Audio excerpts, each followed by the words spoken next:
Guys, welcome to Questionable Lock Show number 3. I'm Taylor Stahl, I'm Carson Marsh. And I'm Sebastian Akashi. and we're here to give you all of your questionable locks for this weekend. You guys want to start off with some baseball? Yeah, sure. Sadly, lead it off. So we'll be talking about, obviously, it's first round of the playoffs right now, wild card series, lots of games going on. We're going to focus on the hometown Dodgers. Game 2 tonight against the Brewers. Dodgers are 1 seed in the NL, obviously. One of the best records, I believe, in baseball. I'm not sure if the Rays passed them, but Dodgers tonight, Game 2, coming off a win last night, 4-2 against the Brewers, and playing With Kershaw starting. Yep. Kershaw starting tonight. You know, Dodgers fans love him, support him. Outside of that, a lot of people have, you know, they don't really trust him a lot. He has over a 4 ERA in the playoffs, which by his standards and by most standards is not too good. So CJ, what would you say to maybe bettors who are a little worried about Kershaw taking the mound for the Dodgers tonight? Well, so I feel like there's no arguing Kershaw is obviously a dynamic player, but when it comes to playoff time, I mean, sometimes he just doesn't come in the clutch. We saw against the Astros in the World Series a couple years back. They were cheating. I mean, look, hey, they cheated, but at the end of the day, at the end of the day, they still won the series, and Kershaw still didn't come in as clutch as, and you know, for that price tag, I mean, look, there's some bets tonight I like -1.5 for the Dodgers. They're a -245 favorite, I think. Little steeper baseball because anything can happen. The under is pretty heavily favored at 7.5. Some sites had it even at 8. It got bet down, but that's a -125, I think, for 7.5. And, you know, I actually like the under tonight because I think Kershaw does show up in these types of early round matches. We'll see how I don't know. I think this Dodgers team is pretty special this year, and if 2020 can give us anything good, in my opinion, it would be a Dodgers victory. So I'm looking for that -1.5 and the under. What about you?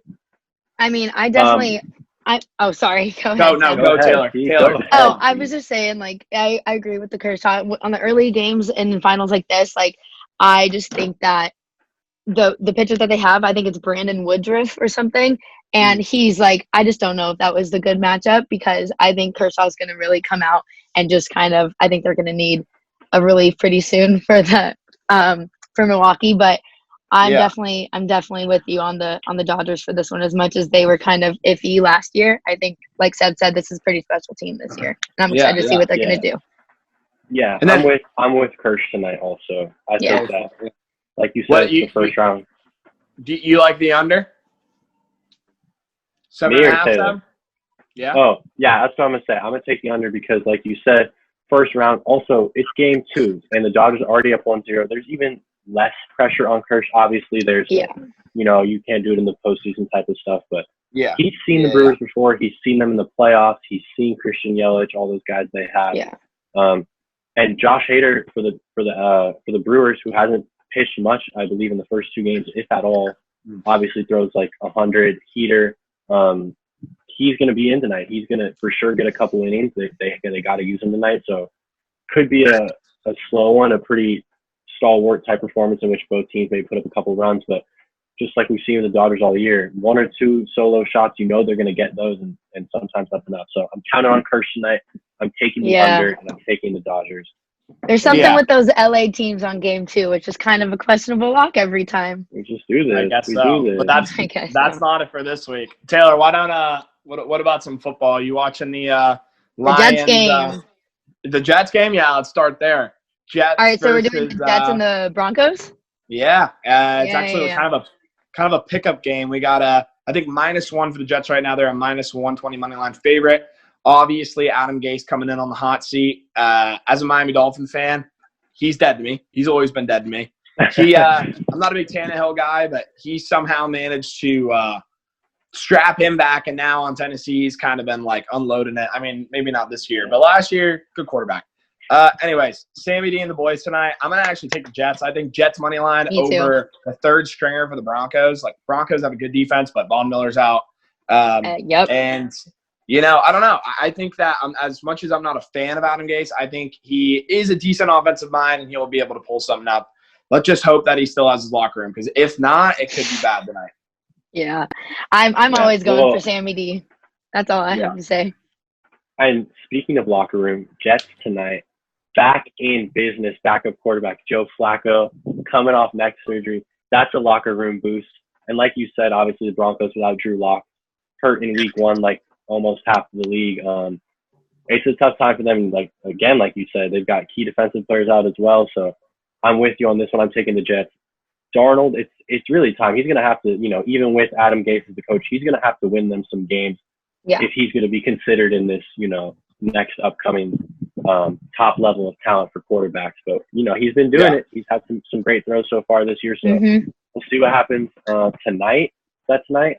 Jets, Broncos. And then there's we got a couple good games Sunday. My Dolphins are playing the Seattle Seahawks, and that's a -6 spread. And to be honest, I hate fading the boys, but -6 for Seattle, and Russell Wilson past 3 weeks hasn't thrown less than 4 touchdowns. Last week 5. He's looking like the MVP he's always been. He looks like this year it's just time he gets it, and at times he's coming in. I mean, Mahomes obviously giving him a little run, but I mean, I think his touchdown to interception ratio is like almost 8-1 at this point, because he probably has maybe 1 or 2. I know he has 1. I don't know if he has 2 yet. But against this Dolphins team surging last week, I think this Seattle team is NFC Championship bound. So absolutely. Look, when I fade my boys, I got to make sure that is really what I want to do. Not gonna bet against them, but as a -115 favorite on the spread at a 6.5 or 6, hopefully if you can get it bet down, I think it's good value. Seb, what do you think? I agree. Like you said, Russell Wilson been pretty much unstoppable this year, just playing beautiful football, also just carving defenses apart. And I don't think, unfortunately for you, it'll be any different against the Dolphins. -6, it's like you said, it's good value in that Seahawks pick just because of the way they've been scoring the ball lately and how good they look at 30s in pretty much each of their games. So I'm with you on that one. Obviously, Dolphins could stay in the game. They, got a win over the Bengals, I believe it was. Or who did I miss on that? Bengals? Yeah. No. Jaguars. Yeah. I don't know. I don't matching up against Joey B. That's going to be later in the year. But honestly, at this rate, Joey's looking great. So, I mean, that might not even be an easy matchup either. But, yeah, they beat the Jags last week. Good game. And like you said, NFC Championship team. Yeah. They were worried about the Niners, lose a bunch of guys to injury. Rams in their division still, that's going to be a couple tough games. But the way the Seahawks are playing right now, I don't see them losing until one of those tougher divisional games, and especially not to the Dolphins. I'm taking them in that -6. I'd have to agree with that. I think betting against Russell Wilson right now is just asking to lose some money, no matter if it's your home team or not. Yeah. And then there's a couple other games. I mean, Saints -4.5 against the Lions. Right. Lions haven't been playing that well. They looked Patricia better doesn't last have week. that. Yeah. Look, they looked better last week. But, this Saints team has kind of been struggling. Drew Brees is kind of struggling throwing the ball down the field. I mean, they still have a stacked team, though. We'll see if Michael Thomas can get back. I don't know. I think he's definitely out for this week. But if they can get Alvin Kamara going, I don't see how this Detroit team that kind of just looks demoralized at this point. I mean, you got half the team standing in the locker room, half the team out on the field. You would like to see some unity from Coach Michelle, but I don't know. I've never seen it there, and I think he's definitely on the hot seat. So I'm going to have to take the Saints, who are just better run organization. You got Sean Payton calling the plays. Hopefully he's wearing the mask so he can save that $100K this week. But I don't know. What do you guys think about this matchup? Go ahead, Tay. I mean, I think this is a pretty solid matchup for how these two teams have been playing so far. I mean, they're both 1 and 2. I think Drew Brees and Stafford are a pretty solid matchup. I don't think it's going to be that exciting of a game. I wouldn't really know exactly who I would bet against necessarily. I kind of like the way that Drew Brees has been playing personally, but I don't know. I'm not really excited about this game. I'm not even going to lie to you guys. Well, it's not the game of the week. Not the game of the week. I'll say one of my family friends is a really big Lions fan, so I kind of keep up with them through that. And, I like Stafford. I think that he's got talent and he can do it. But the way that, many Lions fans, and what it seems like watching them, the way that they've looked, obviously, like you said, looked a little better last week, but Matt Patricia just it's not working out right now. It doesn't seem like he has control of that locker room, of just anything they're doing right now. And at the Saints at 4.5, obviously that loss to the Raiders they haven't played super well, but the Lions seem to be sort of a team where teams can go in and kind of fix their problems against. So I'm taking the Saints over on that one, or the Saints ran on that one. I feel like that's a consensus pick for us. Yeah, I would agree. Yeah, and look, Matt Patricia, I mean, coming from the Patriots defensive coordinator, honestly, he never looked that comfortable in the role. It didn't seem like he had the locker room. I mean, there was a big scandal with Darius Slayton, who's now on the Eagles. Look, I mean, there's some coaches this year who aren't going to last the full season. That Dan Quinn is on my mind when I say that. Adam Gase is on my mind when I say that. And Matt Patricia is on my mind when I say that. So, look, this Lions team, they got to figure it out because they're wasting Stafford. Stafford has been a clutch performer. Yeah. You see week 1 against the Bears, his running back drops the ball in the end zone. Perfect dime from ridiculous. Matty Staff needs to get somewhere. That's what I'm saying. Get Matt help. I'm choking. I'm excited to see Matty Stafford against Drew Brees, though. I think they're going to be a cool matchup. Like that would be a cool matchup, but it's unfortunate to see Stafford just willing his team down the field to 7 wins every season, and it's like it's Stafford and everybody else. So I don't know, but I don't know. Sometimes goats have to start that way, though. Well, we'll see. But I don't know. Do you guys should we transition to WNBA or maybe some NBA? Some basketball. A little bit of both. Yeah, both finals tomorrow. Game 1 of the WNBA Finals kicks off tomorrow. The Las Vegas Aces Taylor home squad versus Seattle Storm. 2 best teams in the league in the regular season. In the last regular season, I should say, in the bubble season.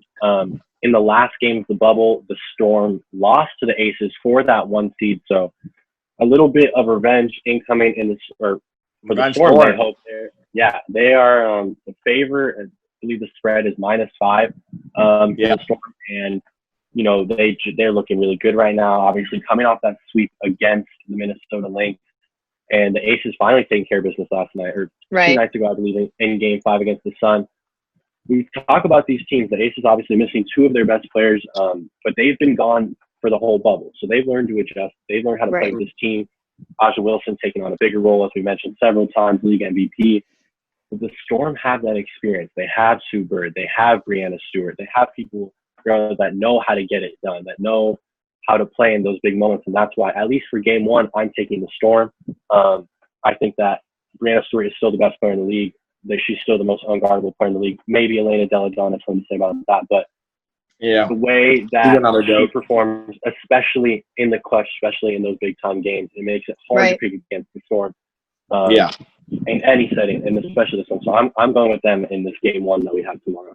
I think that the way I'm going to go about this, I'm not a big bettor, obviously, but if I was, the way I would go about this is I want to see their first game. I want to see how they both kind of take this finals situation, and I want to see how they come out tomorrow, because I know experience oftentimes gets you ahead, but I want to see how the Aces bring it tomorrow. So I'm going to watch this game, and then I'm going to come back with some questionable locks for sure.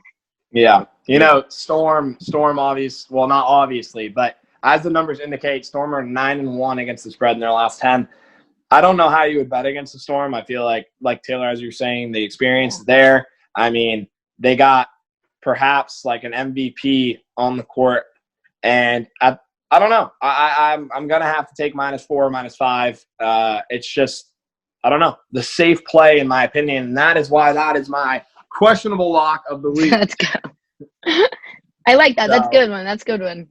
Yeah. So I will say I don't think it's going to be a blowout by any means. It's going to be a very good game, and I highly recommend to all of our listeners and viewers that they tune into that game tomorrow, because you have two final series going on at once. That doesn't happen. The NBA and WNBA don't usually line up.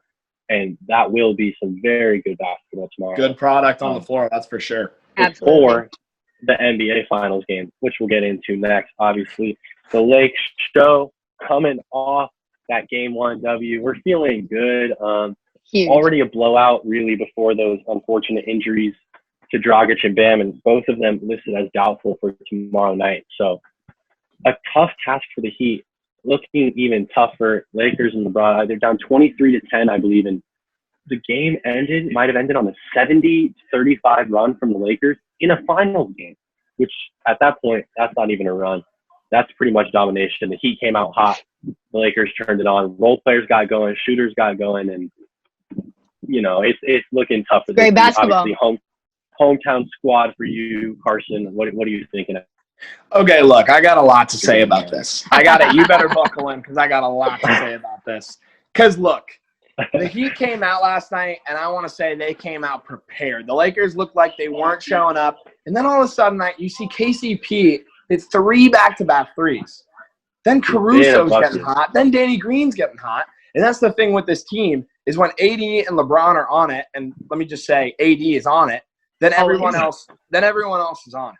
And it's usually LeBron dishing assists. But look, at the beginning, I was amused. Yeah, Tyler Hero intercepts a ball from Anthony Davis on him. But why the hell is Tyler Hero guarding Anthony Davis? You have to swarm him to guard him. He's like the best player, a top 3 player in the league, and you got no one on the Heat to guard him. And that's not even the thing with the Heat. The Heat need a primary offensive option.